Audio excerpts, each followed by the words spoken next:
Senhor a todos. Bom dia, boa tarde, boa noite. Estamos aqui começando mais um Apaga a Luz Podcast. E hoje eu estou aqui na presença do meu amigo Frankel. Como é que tá, Frankel? Tudo bom? E aí, Dazão, tudo bem? Sou o Frankel, congrego aqui na Igreja Batista Betel, sou dos nossos. Sou professor da Escola Bíblica Dominical, sou acadêmico de Psicologia. Estou aí nesse meio entre universidade e cristianismo, nesse bate-bate da igreja da nossa contemporaneidade. E estamos aqui para apresentar aquilo que Deus tem colocado no nosso coração. O cara é fera, o cara assim tá em outro patamar dentro dos jovens do nosso ministério. E para completar aqui, nosso amigo, que eu tenho a honra de chamar de amigo, nosso mestre, teólogo, professor, doutor, Ícaro. Como é que tá, Ícaro? Tudo bom? Tudo tranquilo, Davi? Você que está nos ouvindo aí, você dá um desconto aí de 70% nesses títulos aí que o Davi falou. Eu gosto sempre de falar e me denominar sem demagogia nenhuma, apenas como servo, como uma pessoa que está para ajudar no reino de Deus, para contribuir. Faço parte também da Igreja Batista Betel, contribuo aqui para a proclamação do reino do Senhor, em alguns departamentos. Hoje eu tenho focado mais na Escola Bíblica Dominical e no nosso núcleo de seminário aqui, que é filiado à Assembleia de Deus. E é uma honra para mim também estar aqui participando com vocês, conversando um pouco mais a respeito das coisas de Deus, que é tão bom falar a respeito disso, né? Sim. O centro do nosso podcast aqui é o livro de Atos. O livro de Atos, o que Deus fez naquele tempo, na igreja primitiva, o papel do Espírito Santo, e por aí nós vamos começar a falar um pouco. Tem um pastor amigo nosso, que é o pastor Antônio, que ele disse que o nome do livro de Atos não era para ser Atos dos Apóstolos, era para ser Atos do Espírito Santo através dos apóstolos. Então, para a gente começar nisso, eu queria que vocês comentassem sobre o quão importante e essencial o Espírito Santo, que é claramente mostrado lá em Atos 2, no começo de Atos. O quão importante é o papel do Espírito Santo para o começo da igreja primitiva. Ou até antes, né? Porque antes de começar a igreja primitiva, teve que ter o operar do Espírito Santo em Atos 2. Daí a tua comentada, Franco, sobre isso. É interessante a gente lembrar a questão da descida do Espírito Santo, a questão do revestimento de poder lá em Atos 2, saber o que veio antes. A gente entende que essa promessa vem desde o Antigo Testamento, lá em Joel, que fala sobre o derramado do Espírito Santo, e Jesus novamente faz uma menção, lá em João 14, sobre o Consolador. E é interessante a gente falar sobre isso, sobre essa questão do Consolador, porque naquela época os apóstolos eles não tinham, ou os discípulos, eles não tinham esse entendimento de analogias que Jesus falava, ou de coisas futuras que Jesus ainda iria confirmar. Então, para eles pensavam, quem seria esse Consolador? Talvez ele poderia ser outro Cristo, ou poderia ser, não sei o que eles possam imaginar. Mas eles não imaginariam que o Consolador, em João 14, seria o Espírito Santo. Então, Jesus, a promessa de Joel, Jesus relembra novamente aos discípulos quando esteve em terra, esteve em carne, e depois, lá em Atos 2, que se confirma essa promessa do Espírito Santo. E é importante lembrar que antes, no Antigo Testamento, e quando Jesus esteve em seu ministério, Deus ele sempre fazia revelações e conduzia o seu povo. Fazia revelações e conduzia o seu povo. Lá no Antigo Testamento a gente entendia que a presença de Deus estava a partir da Arca da Aliança. Mas só que Deus sempre falava, norteando, que sempre iria confirmar. O seu povo iria haver um tempo que eles iriam estar mais constantes. E ele prometeu sempre isso, mas em compensação sempre conduziu o povo, sempre conduziu o povo, sempre conduziu o povo. E foi aí que quando Jesus veio, ele novamente lembrou dessa promessa. E no Novo Testamento ainda, os discípulos eles tinham, digamos assim, que nuances. Quando Pedro fala que Jesus é o Filho de Deus, a gente tem que entender que esse é um dos papéis do Espírito Santo. É nos lembrar quem é Deus, quem é o Filho de Deus, lembrar daquilo que Deus disse. E quando Pedro fala que Jesus é o Cristo, muitas das vezes tem esse embate. O Espírito Santo já estava ali ou não estava, mas Jesus pega e diz, não foi nem carne nem sangue que te revelou, mas foi Deus. Então Deus ali já estava mostrando nuances do que seria o Espírito Santo e recordando o que ele fazia no Antigo Testamento. Mas qual foi a importância do Espírito Santo ali? Foi que a partir daquele momento, eles não iriam mais esperar de picos de revelação, ou de simplesmente de uma arca, ou de qualquer coisa, uma sarça, ou de qualquer coisa que seja. Mas a partir dali, o povo de Deus, a igreja, ela iria ser selada. Não, digamos assim, eles não esperariam, entre aspas, boto muitas aspas aí, tanto por uma revelação de Deus para saber o que iriam fazer. Agora, eles estavam com Deus. Hoje, a igreja já está com Deus. A igreja anda com Deus porque nós somos revestidos. O Espírito Santo está conosco, está dentro de nós. Engraçado isso que tu falou, que eles só criam em algo que já foi falado antigamente. Pra gente é muito fácil ver porque já está tudo escrito na Bíblia. A gente já viu na Bíblia que Jesus morreu e no terceiro dia ressuscitou. E os discípulos, como é que eles estavam? Jesus morreu, aí eles ficavam, será que Jesus vai voltar? E na Bíblia até fala que Os discípulos de Emaús. Tomé duvidou, os discípulos de Emaús não creram de imediato, porque eles ainda não tinham o Espírito Santo para falar e para conduzir, é ou não é. Então eles ficavam meio naquela. Então, é o que o Franco falou, esse lance do selamento. Então, quando o Espírito Santo chega, é para dar aquela convicção e outra, para não abandonar nunca mais, para não sair nunca mais. E a partir daí, começar uma igreja com o Espírito Santo, uma igreja que vai ser pautada naquilo que o Espírito Santo tem a nortear. E é interessante, Davi, isso que você falou a respeito de antes. O povo de Deus era sempre exortado através da lei. Quando eles pecavam, eles mostravam sempre a lei. Hoje a igreja, ela não vive mais debaixo da lei. O que faz para o povo de Deus se entristecer por causa do pecado? É o fato do Espírito Santo estar em nós, que diz que o Espírito Santo se entristece. Então hoje nós já sentimos aquilo que quando Deus se entristece, nós não precisamos recorrer mais para a lei, mas para o Deus pessoal que está sempre conosco. É interessante, eu estava aqui ouvindo o Franco falar, e ele fez menção aqui do Antigo Testamento, e é válido a gente salientar que no Antigo Testamento, o Espírito Santo ele é eterno, ele coeterno como o Pai e o Filho. O Espírito Santo ele não é uma força reativa de Deus, não é uma força criada, ele existe desde o princípio. O Espírito de Deus pairava sobre a face do abismo, como diz lá Gênesis. Mas é interessante quando a gente vai ver, o Franco que foi muito feliz quando ele menciona o Antigo Testamento, por quê? Porque nós vamos ver uma coisa chamada revelação progressiva, em que o homem não entendia muito bem qual era a vontade de Deus, mas pouco a pouco Deus vai se revelando a ele e transmitindo a sua vontade, e ali a fé o impulsiona a agir e obedecer à ordem do Criador. Mas falando especificamente de Espírito Santo, é interessante aqui a gente salientar que no Antigo Testamento o que existia era visitação do Espírito. Era a visitação do Espírito. Em que sentido? O Espírito Santo ele vinha para quê? Para capacitar o homem para uma determinada obra. Específica, né? Específica. É interessante até como hoje a gente distorce algumas palavras. Hoje a gente diz assim, você vai receber a unção. A unção do Espírito Santo, muitas vezes era a unção do Antigo Testamento, melhor dizendo, muitas vezes se refletia a capacitação para uma determinada tarefa. Exemplo, um determinado rei, quando ia ser empossado, consagrado, o rei, ele era o quê? Ungido. Davi foi ungido por Samuel. Para quê? Para que ele fosse capacitado a fazer aquela determinada obra. Quando Davi tocava a harpa também, né? Para tirar os espíritos de Saul. Pronto. Aí você já está entrando onde eu já iria chegar, que era o quê? Davi é separado, ungido, capacitado por Deus para fazer uma determinada tarefa. E em momentos esporádicos o Espírito o capacitava para determinada função. O Davi colocou aqui a passagem do Davi, rei. Mas eu quero aqui chamar a atenção para o livro de Juízes. No livro de Juízes fica muito latente isso que eu quero dizer.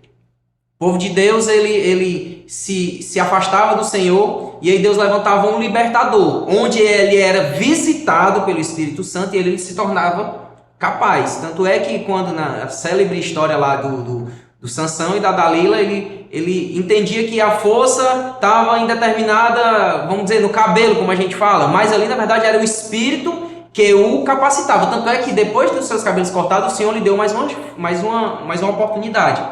Mas vindo para o Novo Testamento, saindo do Antigo Testamento e tendo já, a gente deve lembrar que o quê? O Antigo Testamento são sombras.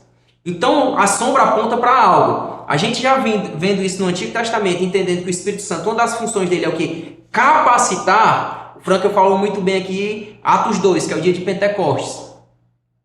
Ali, se não fosse o batizado do Espírito Santo na vida daqueles apóstolos, eles não teriam a capacidade de fazer as obras da qual eles fizeram. Sim. O Davi aqui, nosso apresentador, não o rei, o Davi aqui, ele falou do pastor Antônio, não só o pastor Antônio.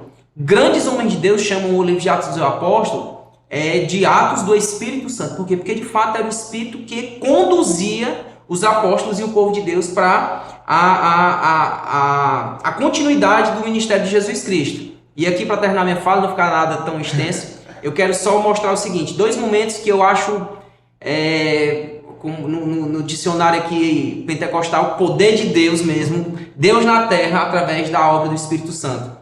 Atos capítulo 13, quando a igreja ali já está um pouco mais descentralizada de Jerusalém, já está em Antioquia, e a igreja em Antioquia quer mandar discípulos para fazer a obra, né? Vamos dizer assim, para ser evangelistas. Atos capítulo 13 vai dizer que, e servindo eles, Atos 13:2, depois você está ouvindo, confere, Atos 13:2, e servindo eles ao Senhor e jejuando, disse o Espírito Santo, apartai-me a Barnabé e Saulo. Quer dizer, é o Espírito que conduz, é o Espírito que orienta, é o Espírito que dá o quê? A direção para uma igreja missionária. E o segundo texto, para a gente passar para o próximo ponto aqui.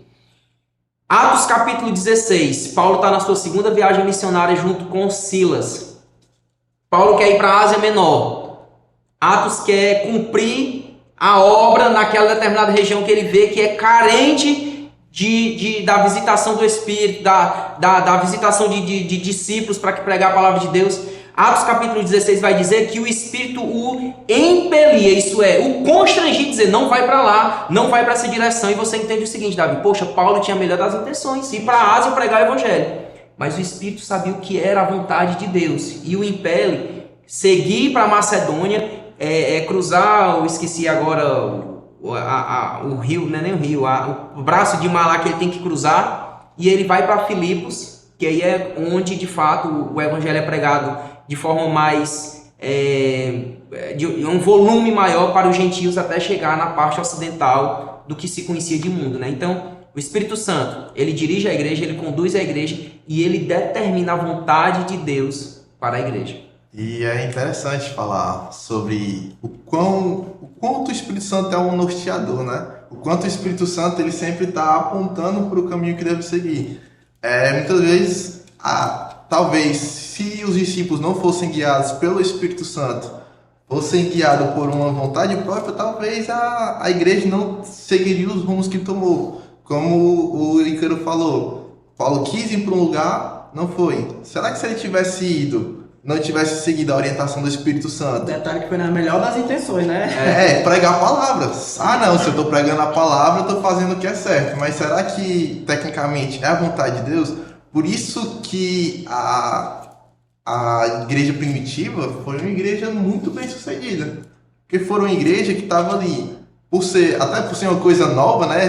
Esse ímpeto novo do Espírito Santo vindo, eles ficavam como é que eu posso falar? Numa busca constante, por saber as direções, por saber como o Espírito Santo vai falar, como o Espírito Santo vai agir.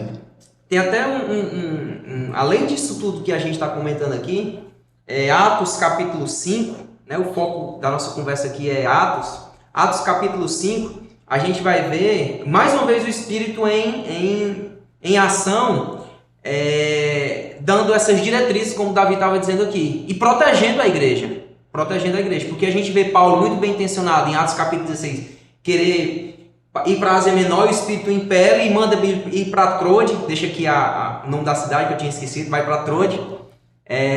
Mas aí, Atos capítulo 5, nós vemos 2 personagens, um casal, Ananias e Safira, que eles tentam, não com boas intenções, mas aí, de forma maliciosa, enganar os apóstolos, que é a liderança da igreja. né? Sim. E a gente vê um homem chamado Barnabé, que daqui a pouco a gente vai falar muito sobre ele, espero eu. Barnabé, para mim, eu até conversando com o Franco outro dia, eu falei muito em Barnabé. Barnabé é cheio do Espírito Santo, coração voluntarioso, doa uma herdade, isso é uma porção de terra, para que essa porção de terra fosse vendida e alimentada as pessoas que tinham dificuldades. É até vale salientar aqui, abrir um parênteses, que isso não era comunismo, isso era necessidade. Tanto é que não existia a ingerência do Estado, isso as pessoas davam de bom grado para vender e transformar em sustento para as pessoas.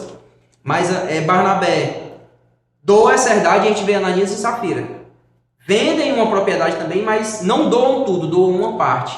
Aí Pedro escreve e diz assim, ó, vocês mentiram ao Espírito de Deus. Quer dizer, ali o Espírito, mais uma vez em ação, está protegendo uma igreja que está nascendo. E aqui, Davi, a gente abre até um paralelo. Será que na nossa igreja contemporânea não falta esse Espírito para nos alertar? Dizer, olha, não vai para Ásia Menor, vai para Trode.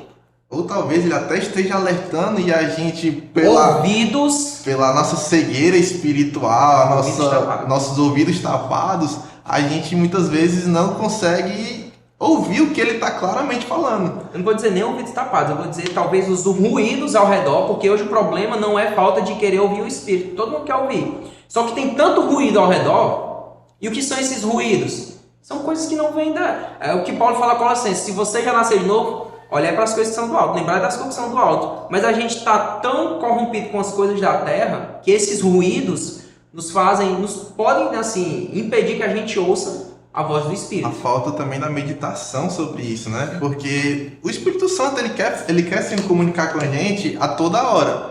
E se a gente não tá, a gente passa o dia todinho, a gente vai pro trabalho, vai para a faculdade, vai seus afazeres, cuidar da família. Se no final do dia a gente parar para meditar um pouco sobre como foi no decorrer do dia, a gente consegue encontrar claramente o Espírito Santo dando um toque em alguma coisa, a gente consegue identificar algum livramento que ele deu. Se a gente tivesse essa meditação mais clara, a gente conseguiria mais vezes estar mais sensível àquilo que o Espírito Santo quer falar. E é interessante, pegando um gancho disso que o Davi falou, nessa questão da meditação.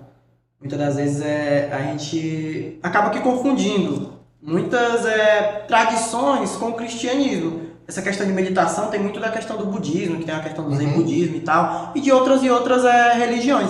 Mas o que é que o Espírito Santo quer que nos fazer meditar? O Espírito Santo quer nos fazer meditar diante de um conflito de guerra, saber quem é o certo ou o errado na história. Ele quer fazer meditar nisso, questões culturais. Muitas vezes a gente pensa nisso, e questão que vão mexer muito com o nosso emocional.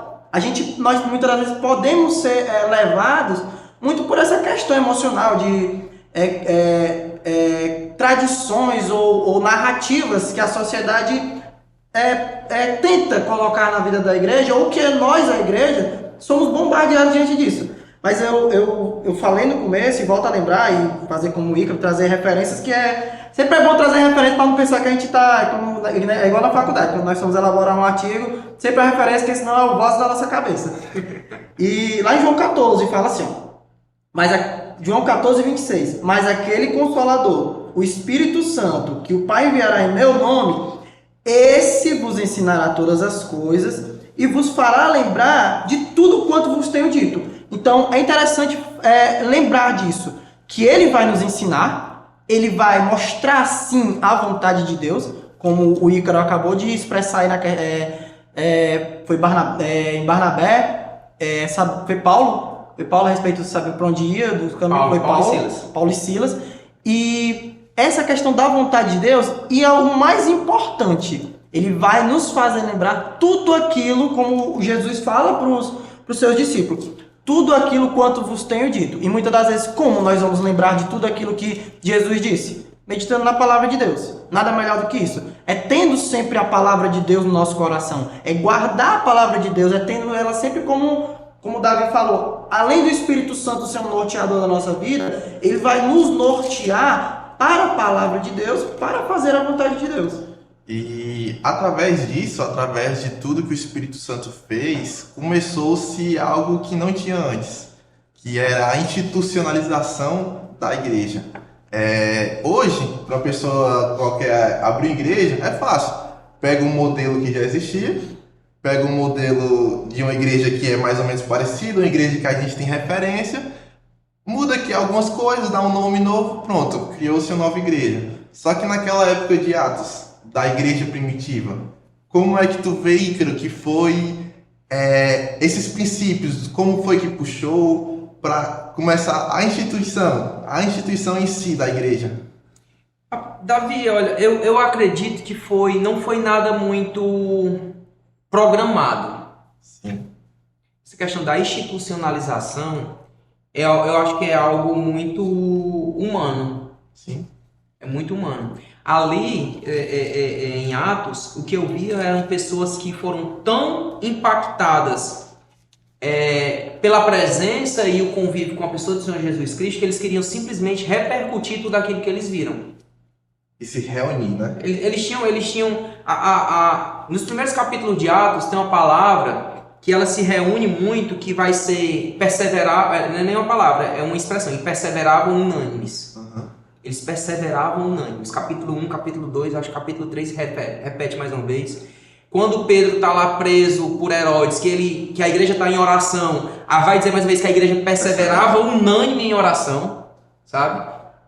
Então foi algo muito natural essa questão da continuidade, que eles simplesmente queriam fazer o quê? Pregar a palavra de Deus, estabelecer o reino de Deus na terra, que foi o mandamento de Jesus Cristo. Então, assim, essa institucionalização, eu vejo a figura do homem. Por quê? Porque quando a gente for ver lá, por volta do ano 300, que aí a igreja já está grande, já tem muito cristão, a gente já vai ver um rei, um imperador, na verdade, chamado Constantino. Onde até depois de Constantino, o imperador, na verdade, que vai assinar o edito lá, o edito de Milão é o Teodósio. Mas em Constantino ele diz, olha, o império agora é cristão. Aí a gente vê a igreja sendo instituída, a gente começa a ver a igreja sendo financiada pelo Estado. Até então, eu vou até fazer uma colocação aqui puxando para o nosso quintal. Quem conhece a igreja, a história da Igreja Batista Betel, ela começou em uma reunião de oração. Ninguém tinha interesse em institucionalizar. Tem uma placa denominacional. Não tinha. O que é que as pessoas queriam? Orar e sentir a presença de Deus. Buscar o Espírito Santo. Buscar o Espírito Santo. Sim, igual. Né? Então, assim, eu vejo que não era a vontade dos apóstolos. Sim. Diferente de hoje, que o cara diz assim, vamos abrir uma igreja, Franca. Cara, vem comigo, Franca, que tu vai ser tu vai ser co-pastor. Vem comigo, Davi, que tu vai ser tesoureiro. O cara já vem com as prerrogativas de dizer assim, eu vou ter uma notabilidade. Totalmente humanas, né? Totalmente humana. Então, essa questão da institucionalização, eu vejo mais lá na frente, eu já vejo a corrupção na igreja. Mas é interessante isso daí que o Ícaro está falando, realmente, porque devemos sempre lembrar que a igreja somos nós. Sim. Aqueles a quem Jesus habita, diferente da questão do prédio, das paredes da igreja. Mas o interessante dessa questão da constitucionalização da igreja, essa questão dela ter sido declarada como religião, como o Ícaro bem colocou, em relação viram o crescimento da igreja, viram as oportunidades. Viram as oportunidades, viram que os cristãos estavam ali em relevância, viram que o Estado não poderia conter, o império não poderia conter a igreja. E uma coisa que eu acho interessante nisso, certo, é interessante lembrar sempre isso mesmo, foi muito uma questão pode ser de interesses, pode ser uma questão humana, e nós não podemos muitas das vezes espiritualizar. Mas essa questão da igreja ter sido institucionalizada foi muito importante, por quê? Porque a partir daquele momento, ela iria ter voz diante da sociedade. Sim. O Ícaro bem colocou aí a questão da caridade, que a gente pensa hoje, se eu falar de caridade, parece que eu estou falando de comunismo ou socialismo, que hoje em dia, que são os que mais levantam essa pauta como o pai e a mãe da caridade. Mas nós devemos lembrar que o princípio da caridade, o princípio do repartir, está lá na igreja primitiva. Voluntário. E compartilharam na doutrina dos apóstolos, na comunhão, no partir do pão e nas orações. E é muito interessante nós sabermos disso. Qual o valor da caridade? Está criado em onde? Está criado em alguma ideia? Está criado em alguma revolução? Não. Está criado no cristianismo. Está criado aqui, na palavra de Deus. E foi muito importante essa questão da institucionalização, como eu disse. A partir daquele momento, a igreja tinha voz no meio da sociedade. Como a gente diz, talvez não seja uma voz assim de... talvez eu use o termo errado e eu coloco as aspas. Talvez não seja uma voz de salvação universal, mas é uma voz que vai sempre levantar valores. Porque que hoje em dia o aborto é tão defendido no meio da sociedade? Porque a maior base da defesa do aborto é no cristianismo. Então, a igreja hoje tem voz. A igreja hoje tem voz no meio da sociedade. Isso foi muito importante, essa questão da institucionalização, a questão de terem constituído a religião, questão do hoje o cristão tem voz. Isso foi muito importante. Até hoje em dia a gente vê isso. Eu queria falar também, Frank e Ícaro, um pouco sobre, como é que eu posso falar, a importância dos líderes da igreja. Os líderes, os chamados apóstolos, né? Os apóstolos de Jesus, que foi por onde começou a igreja primitiva, e com eles, através deles, o Espírito Santo operou com a cura do aleijado e por aí vai. E eu queria, Ícaro, falar contigo um pouco sobre a importância desses líderes, desses apóstolos, que na igreja primitiva começou o cristianismo e tal, que foi quando em Antioquia eles começaram a ser chamados de cristãos pela primeira vez. Então, a partir daí, a gente pode dizer que começou o dito cristianismo. Eu queria falar sobre a importância de Pedro, de Paulo, para o que nós entendemos hoje como cristianismo. Até a Igreja Católica. A Igreja Católica, se for ver, eles têm Pedro como o primeiro Papa, não é isso? Queria que tu desse uma visão sobre isso. Davi, a primeira coisa, pegando isso que você está falando, a primeira coisa que eu quero salientar é que Deus, por mais que não precise, Ele conta com homens. Ele não precisa. Mas para estabelecer os seus propósitos, Ele utiliza da figura humana. O grande problema é que o homem teima em sair do propósito de Deus. Basta você ler a história e a Bíblia, né? Deus levanta um homem e uma mulher para cumprir o propósito de Deus. Gênesis capítulo 3, nós vemos a queda, nós vemos o homem sair do seu propósito. Nós vemos depois Deus escolher uma família, um clã, Noé, sua esposa e seus filhos, para restabelecer a sua aliança, dar continuidade ao fôlego de vida. Mas nós vemos mais uma vez através da vida de Cã. A partir dali de Cã, não vou dizer nem especificamente de Cã, mas vou pegar o exemplo aqui. Cã totalmente descamba do propósito de Deus e ridiculariza seu pai e tal. Mas sempre Deus tem os seus remanescentes. Sempre Deus tem os seus remanescentes. E nós vemos aí na figura de Sete a perpetuação desse propósito de Deus. Por que eu estou puxando lá de trás? Porque Deus sempre escolheu um homem, uma família, depois uma nação, o povo, né, o de Israel. Esse povo de Israel, em vez de cumprir o propósito de Deus, se fecha, acha que é detentor da salvação, em vez de espalhar a salvação, ele se fecha e diz assim, não, somos nós, e deixa que todo mundo se exploda, quer dizer, perde mais uma vez o propósito, né? Se deixa influenciar nos muitos cativeiros que eles passaram. E aí nós vemos a abertura dessa salvação para os gentios, né? Mas, especificamente no livro de Atos, nós vamos ver mais uma vez Deus usando homens para iniciar um projeto chamado igreja. A igreja... Colocando em evidência. Em evidência. A igreja nasce aonde? Atos capítulo 2. Atos capítulo 2. E aí nós vemos homens como, inicialmente, capítulo 3, Pedro e João entrando lá na Porta Formosa. E o primeiro milagre, aquele coxo lá onde ele é curado. E nós vemos a igreja crescer. A primeira pregação de Pedro, depois de Atos capítulo 2, 3.000 almas se convertem. Depois que esse coxo do capítulo 3, as pessoas veem as maravilhas, Pedro prega mais uma vez, e até abro um parênteses aqui, você que está nos ouvindo, quando você tiver a oportunidade de pregar, pregue. Pedro, em Atos capítulo 2, ele viu uma grande plateia olhando para ele, chamando todo mundo de bêbado. Pedro prega, 3.000 se arrependem. Dentro lá do templo, as pessoas estão atônitas vendo aquele que outrora estava lá coxo. Quando Pedro vê as pessoas abismadas, ele prega, mais 3.000 pessoas se convertem. Então, crescimento genuíno e a igreja crescendo. Só que aí a gente vê o que? O propósito sendo desviado mais uma vez. Atos capítulo 8, nós vamos ver a igreja, o evangelho chegando em Samaria, através da pessoa de Filipe. Filipe, quando está pregando, tem um homem chamado Simão lá. Simão. Assim,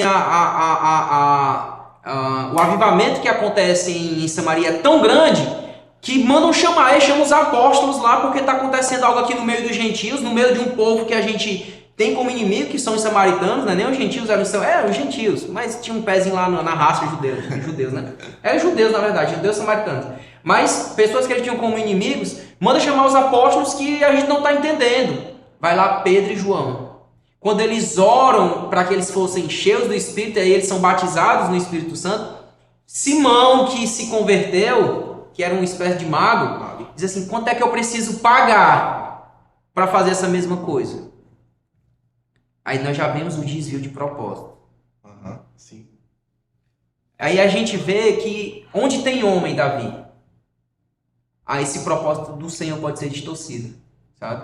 Só para terminar aqui, e aí a gente vai falar a respeito do Papa que o Davi aqui falou. A Igreja Católica que, vamos dizer assim, sempre existiu a Igreja do Senhor. A Igreja Católica diz assim, a gente é a Igreja Mãe. A gente é a Igreja Mãe, né? A Igreja Católica diz assim, a gente é a Igreja verdadeira. A Igreja Evangélica, ela é uma dissensão da Igreja Católica. Mas, na verdade, nós somos apenas os remanescentes, porque a Igreja Católica perde o propósito. A Igreja Católica hoje chama o Pedro do primeiro Papa. Mas, baseado em quê? Mateus capítulo 16, se eu não me engano, onde Jesus diz assim, tá lá em Cesareia de Filipe, diz assim, o que é que eles têm dito que eu sou? O que é que os homens têm dito que eu sou? Cesareia, local altamente idólatra, cheio de deuses, era um povo que facilmente poderia ter uma ideia de vários deuses. Aí se levantando, Senhor, um dia tu é Jeremias, outro dia tu é a reencarnação de João Batista, outro dia tu é Elias. Mas vocês aqui, vocês que estão no meio do grupo que anda comigo, vocês dizem que eu sou o quê? E Pedro, como o Frank falou, conduzido pelo Espírito Santo, diz, tu és o Cristo, Filho do Deus vivo. E aí, baseado nessa declaração de Jesus, a Igreja Católica detém a prerrogativa de dizer, não, Pedro, de fato, é para quem... Sobre essa pedra edificarei a minha igreja, né?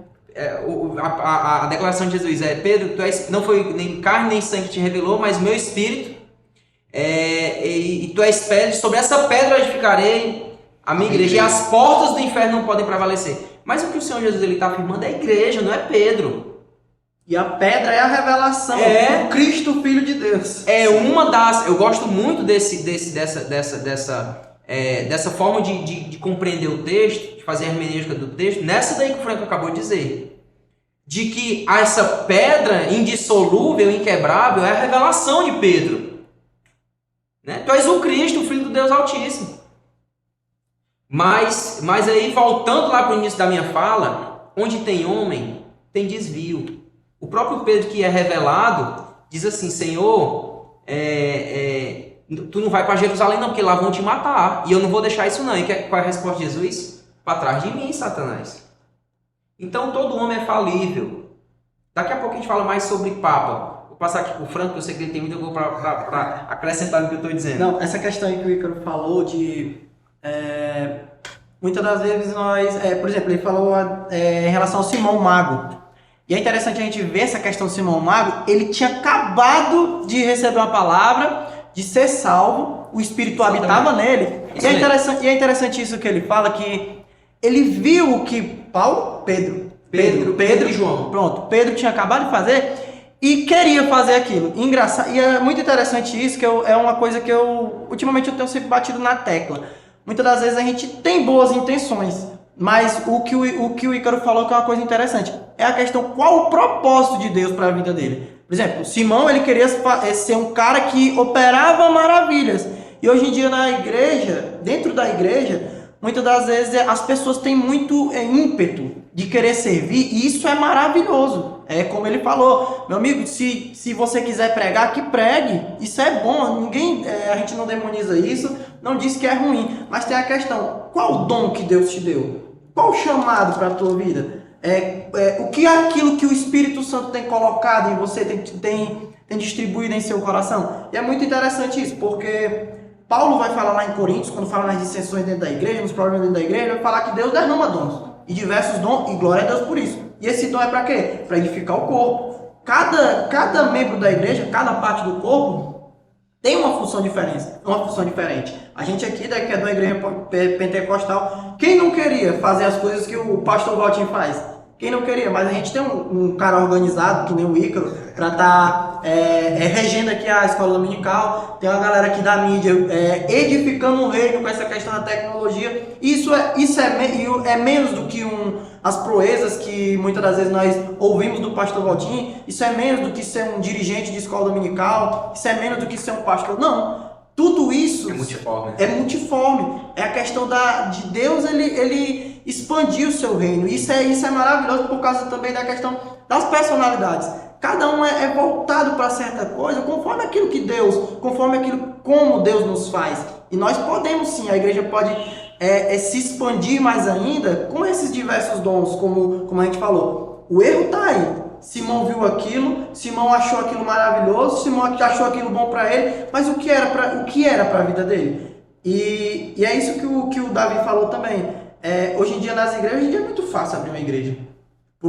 Hoje em dia nas igrejas, um administrador de empresas abre uma igreja. Fácil. Não um pastor que está lá. Qual o intuito de um pastor? Pastorear as ovelhas.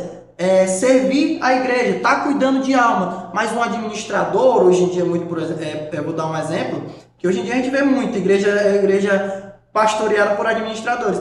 Eles vão sempre focar só na questão externa. A igreja vai parecer sempre uma igrejazinha bem estruturada, isso e aquilo, mas não vai ter um pastoreio. Por quê? Ele pode ter sido chamado para tudo, menos para o pastoreio. Um administrador pode ser chamado para tudo, menos para o pastoreio. Não que eu esteja dizendo aqui. É impossível. Não que eu esteja dizendo aqui. Eu não gosto de generalizar as coisas, mas muitas das vezes nós, com aquele nossa cabeça de administrador, queremos colocar ali na igreja. E aí, quando se confunde essas coisas, acaba que dando confusão na igreja, acaba que tendo confusão, acaba que acontecendo certas coisas. Em vez de dar voz ao Espírito Santo para gerir as pessoas, para gerir o ministério, a gente dá voz a boas ideias, As boas ideias, a gente dá voz às nossas emoções, até o nosso conhecimento que a gente aprende na faculdade. Exatamente. O que não é ruim em si. A questão do conhecimento, tudo isso é muito bom, mas a partir do momento que se choca, que a gente começa a misturar intenções, ideias com a palavra de Deus, aí pode dar um embaraço. Deixa eu só fazer uma... eu achei muito interessante o que o Franco estava dizendo. Eu acho que cabe aqui esse link que... Até lembrei de uma mensagem que eu, no último domingo, ministrei aqui na igreja, que falando a respeito das igrejas do Apocalipse. E Apocalipse capítulo 2, onde inicia lá essa questão das igrejas, né? E são palavras de muita exortação. Das 7, só 2 são apenas louvadas, todas as outras 5 são exortadas e louvadas. Sim. Mas falando da primeira igreja especificamente, que é a igreja de Éfeso, era uma igreja que tinha muito trabalho, como o Franco falou, tinha muito labor. O próprio Jesus disse assim: eu sei as tuas obras, o teu trabalho, a tua paciência, o teu labor, mas o próprio Jesus tinha algo contra ela, que ela o que desviou o propósito. E é interessante como a exortação de Jesus para essa igreja que perdeu o propósito é que o seu candeeiro seria apagado. Então o que eu posso dizer é que igreja sem propósito, ela não tem motivo de continuar existindo. O seu candeeiro, o seu candelabro, ele é removido. Então assim, muitas vezes a gente se confunde a questão do ativismo, estar sendo ativo dentro da igreja, sim, né? Com estar de estarmos, como é que eu posso dizer assim, obedecendo à vontade do Espírito Santo. Porque eu tenho que saber se aquilo que eu estou fazendo é propósito de Deus, porque senão é removido. É removido. E a questão do que eu também estava falando, né? É igreja, nós estamos falando de igreja. Qual um modelo que a gente pode, por mais que o tempo, a cultura não seja igual, mas nós estamos falando de igreja, dessa igreja aqui que a palavra de Deus fala. Antes que eu queria encerrar falando sobre isso, eu queria encerrar falando sobre a gente fazer algumas comparações entre a igreja primitiva e a igreja atual. Só que antes disso, eu queria falar até com o Franco, que é mais historiador, assim, que tem esses conhecimentos, sobre a importância da perseguição para a união da igreja.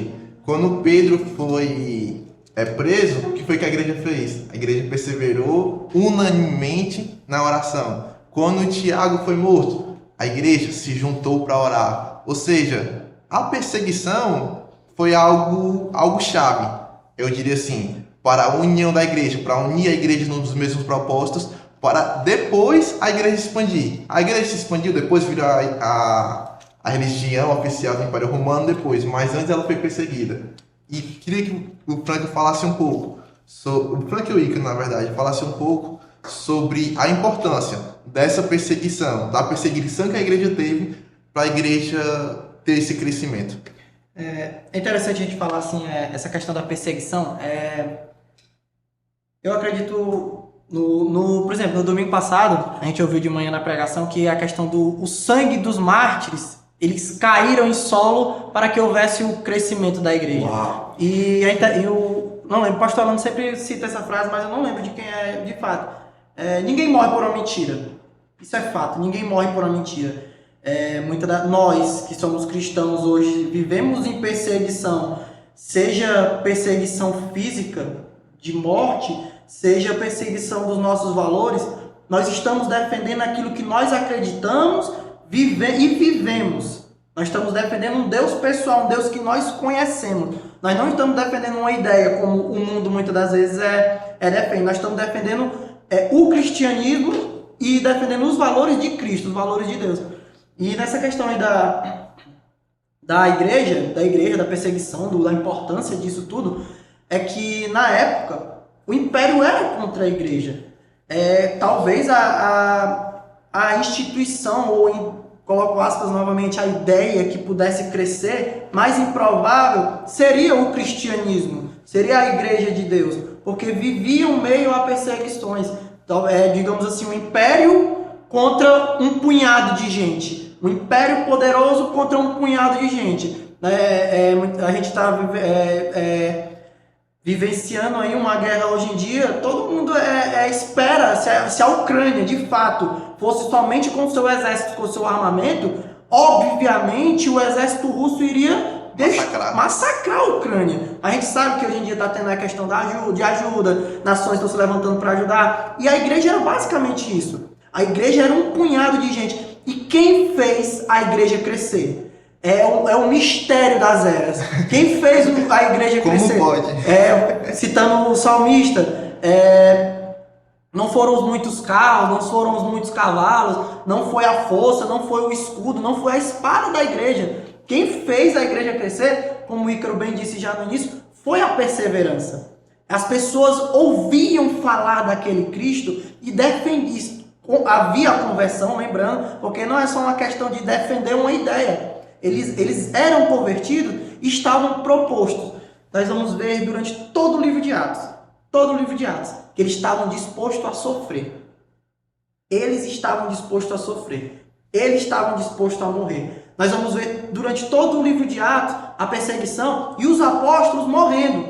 Livro de Atos, acho que da terça parte para o fim, Paulo morre. Todos eles morrem e nós vamos ver lá em Hebreus também que homens que foram cerrados ao meio, foram ao fio da espada, tudo isso por quê? Por causa de uma ideia? Não, por causa de Cristo. E é esse sangue, eu acho isso muito bonito, sinceramente. Todo arrepiado já. É esse sangue dos mártires, o sangue foi em prol deles, o sangue deles foi em prol de uma nação, de uma ideia, de um patriotismo, de alguma coisa, não. O sangue foi por causa de Cristo.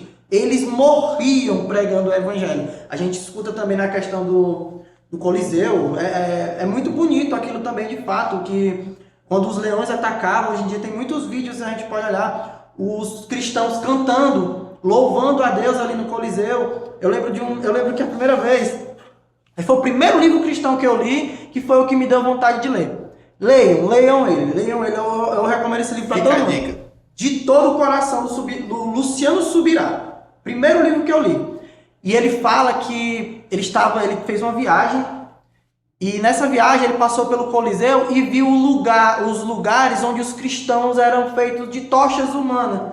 E disse que aquilo dali se falou com ele. Muitas vezes a gente tem que ter cuidado para não levar muito para uma questão de emocionalismo. Mas olha só, aquilo é história. Aquilo é história. Jesus ele está no meio da história. Muitas das vezes a gente olha para isso aqui, para a palavra de Deus, e pensa que é só uma exposição. Um livro religioso. Um livro religioso, ideias, como eu acabei de dizer, como outras religiões colocam, mas isso aqui é carne, sangue, é o verbo vivo, é a história viva. A gente lê isso aqui, não tem como a gente ler e simplesmente notar que são páginas ao vento. Não, isso aqui é uma história viva. Jesus realmente ele morreu. Eu lendo o livro esses dias, achei engraçado que ele diz que nós temos que acreditar no cristianismo ao ponto de pensar que se hoje nós passarmos o dedo na cruz, iria sair uma farpa. Porque isso porque é verdade. É uma história que foi real. Foi uma cruz real. Os discípulos morreram, os discípulos foram perseguidos. E isso é o que é a igreja. E eu sempre gosto de colocar essa antítese. E muitas das vezes a gente pensa assim, o que é a igreja? O que é a igreja? O que é a igreja? O que é a igreja? A igreja é isso. É uma igreja que sofre. É uma igreja que é perseguida. E acima de tudo, como ele colocou, é uma igreja que persevera. É muito bonito a gente cantar aquela música, a perseguição não parou a igreja, o Coliseu não parou a igreja, ninguém pode parar a igreja do Senhor, mas o que esses homens passaram, o que esses homens tiveram que sofrer, tiveram que ser caluniados, perseguidos, cuspidos, queimados, por causa dessa verdade, não está escrito.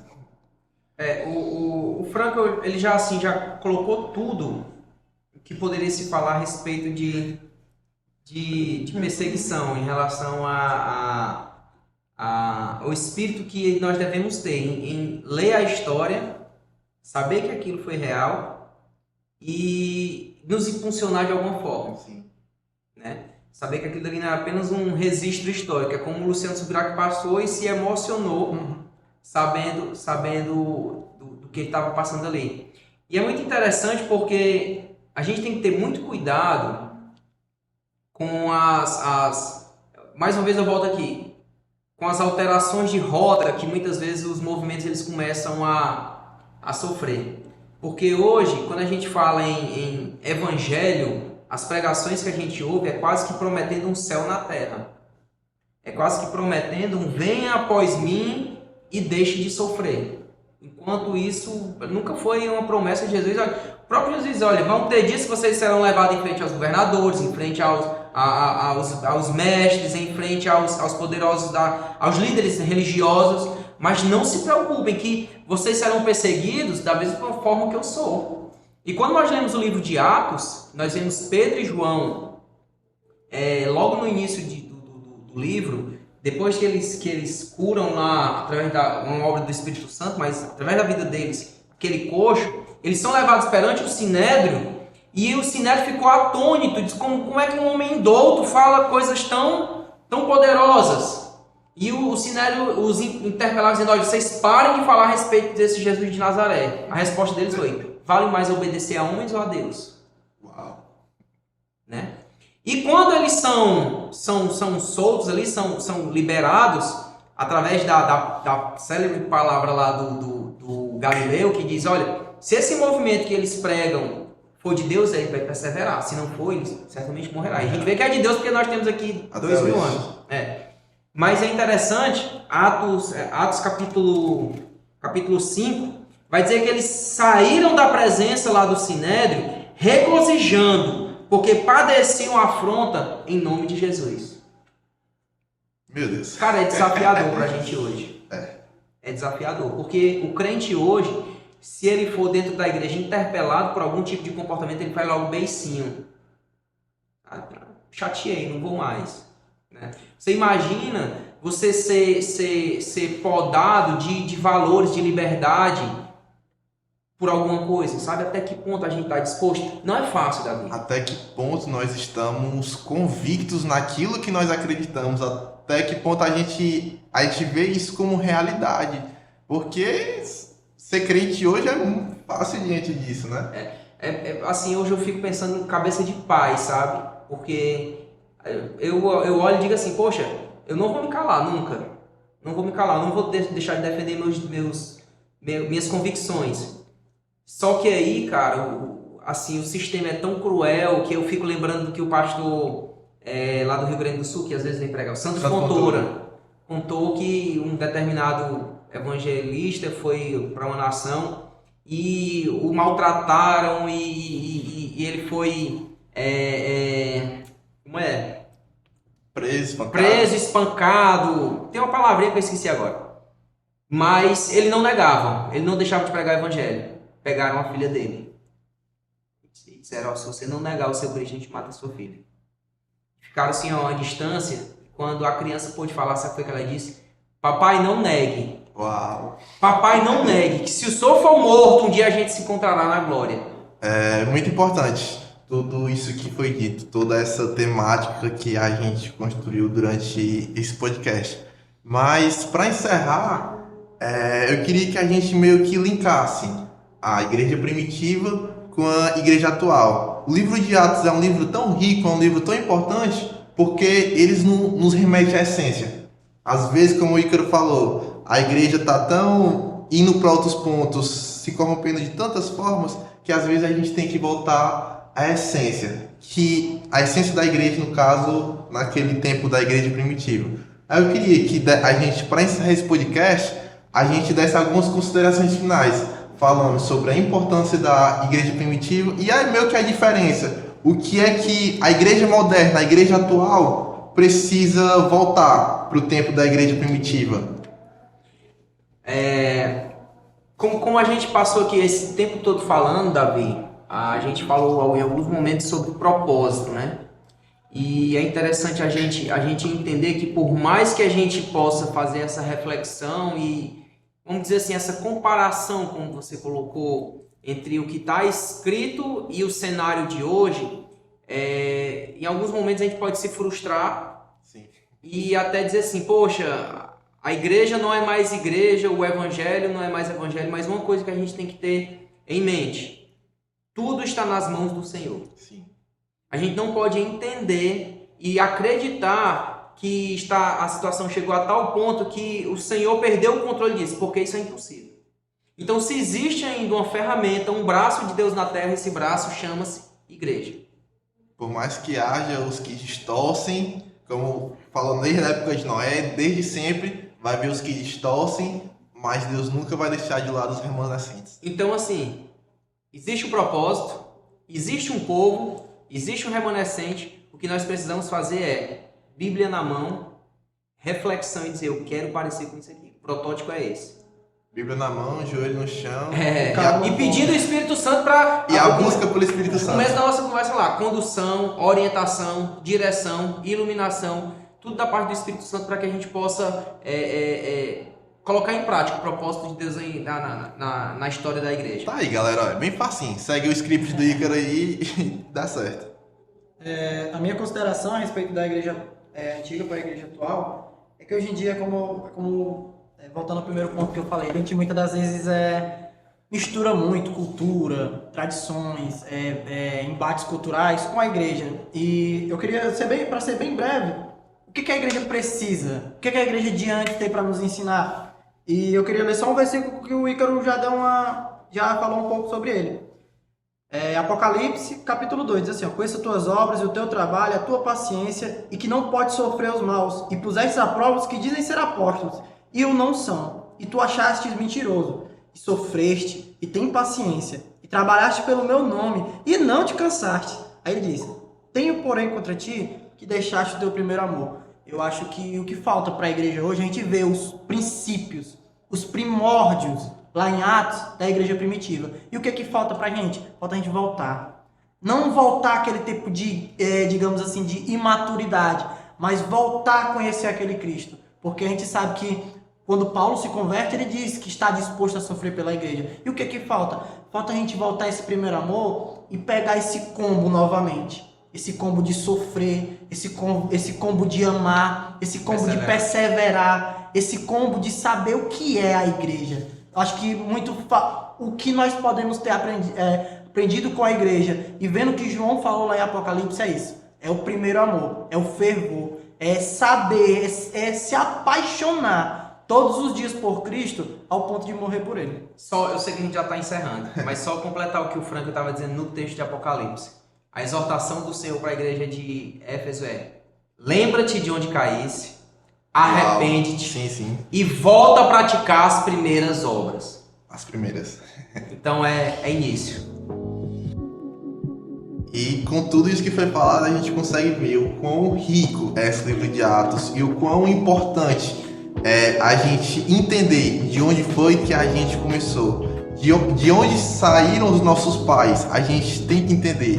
Então, a todos os ouvintes, leiam esse livro. Já ia dizer, deixa uma tarefa de casa aí. Tarefa de casa. 28 capítulos aí. Lê o livro de Atos. Se lê, a mocidade está fazendo essa campanha, Ícaro, de todo dia ler um capítulo de Atos. Muitos jovens estão Os lendo. comentários lá no grupo. E os comentários no grupo estão a 1000, ou seja, muito edificante. E o que eu tenho para falar Aí é... no próximo a gente fala se o ministério apostólico é atual.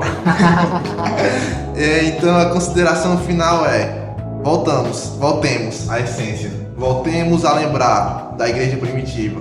Voltemos a lembrar dos mártires, a igreja perseguida, que por causa dela, por causa do Espírito Santo, através dela, estamos aqui. Então, enfim, para finalizar, muito obrigado, Frankel, pelas tuas aulas aí que tu deu aqui nesse curto espaço. Mestre Ícaro, muito obrigado também pela presença, pela participação. E é isso. Apaga a Luz Podcast. Valeu, pessoal. Tchau.